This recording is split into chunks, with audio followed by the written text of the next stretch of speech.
In this video, we're going to talk a little bit about the crescent kick and the hooking kick and the language that has been used over the years to describe these two techniques, because it has been confusing to say the least.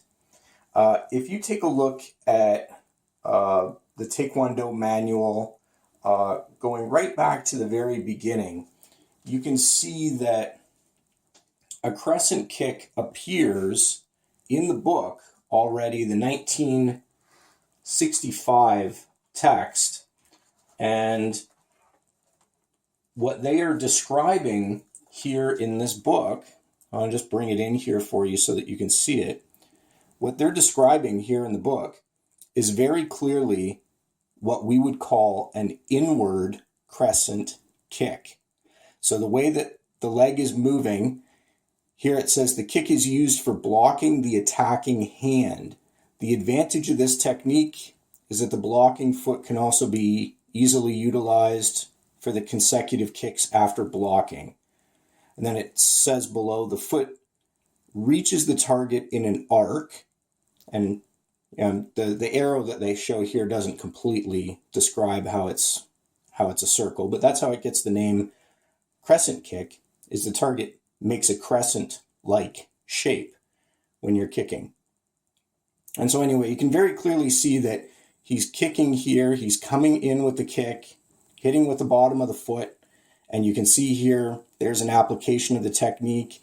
He's kicking the person's arm, using it like a defense right here. They always list it as a defense. It's interesting that they never list it as an offensive attack, although clearly it is.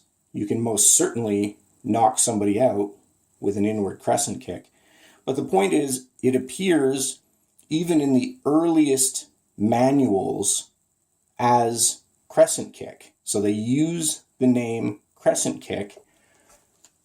However, there are patterns that call for a hooking kick in the pattern, and when they perform hooking kick, like for example in pattern Kodang, where it calls for a hooking kick, the technique that they do is actually what we would call an outward crescent kick. So in other words, they are using the name hooking kick. Let's turn the page over here. They're using the name hooking kick, but they're using it incorrectly. So here you can see in one of the earliest Taekwondo guides, take a look at the pictures right here. This is where I need you to look. So they're referring to it as a hooking kick, but here you can see they're using the outer blade, what we call blade edge of the foot. They call it the foot sword, but that's the blade edge of the foot. So the outer edge of the foot, and here you can see the application of the technique right here where he's kicking the person's arm with that technique. So again, using it in a defensive manner, but what they call hooking kick is actually an outward crescent kick. So we have inward crescent kick, and then you can see this looks almost identical to the other one because it's an outward crescent kick. And to add to the confusion, right, they're calling it hooking kick. If you look here on the screen, what I have up right here, you can see in a later version of the guide, they refer to this kick as a reverse hooking kick. But this is very clearly a different technique altogether. You can see here, this is a variation of the reverse turning kick. Remember, we call turning kick roundhouse kick because turning kick is not specific. A lot of kicks involve turning, and this is a perfect example of it. This is a variation of a reverse turning kick and has dual purposes. One is to kick, and the other is to hook the opponent who moves in during the execution of kicking. And if I scroll down, you can see very clearly right here that the leg is being hooked. So here you can see the kick is delivered, and here you can see the knee bent. So he's now hooking the leg at the conclusion of the kick right there. You can see this is hooking kick. And you can see that that is a completely different technique than what they're talking about right here when they say hooking kick. This is most certainly not a hooking kick. And so the question arises, if this is what they refer to as a reverse hooking kick, then it stands to reason there's reverse hooking kick, there's also reverse turning kick. It stands to reason then that you can perform this technique without a turn on it. So reverse hooking kick can be performed without the rotation. You don't have to turn 360 degrees to do hooking kick. You can do hooking kick right out of a sitting stance. And in that case, what's it called, right? You can see where they have problems with their naming terminology and why that causes issues in the patterns.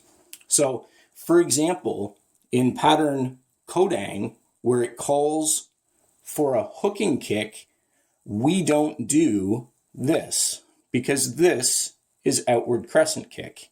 We do this, which is an actual hooking kick. So hooking kick, when you perform it without the rotation, that is a true hooking kick, and that is the correct name for the technique. What they call turning kick is a roundhouse kick. It's well known and well defined to be a roundhouse kick. And what they define as reverse hooking kick is reverse hooking kick, but what they call regular hooking kick is outward crescent kick. And this kick without the rotation is a true hooking kick. So it's really strange how this technique never made it into any of the original patterns without the rotation. Somewhere along the line, the naming confusion, at some schools it still persists, but at my school, at the school that I learned at originally, they cleared up that confusion really quickly and officially gave this technique the name outward crescent kick, if it wasn't already called an outward crescent kick at other martial arts previously. But I just wanted to talk about that because this is one of those examples where technique naming matters and where the book gets it wrong, or the book chooses poor naming for the techniques, and then they basically dig themselves a hole that they can't get out of because they've chosen a poor name, an incorrect name for one of their fundamental techniques. And like I said, that doesn't work. To anybody at our school where I trained, and I'm sure in other martial arts as well, this would never be called a hooking kick. This would be called outward crescent kick. So anyway, that's all I have for today. Till next time. Thanks for watching.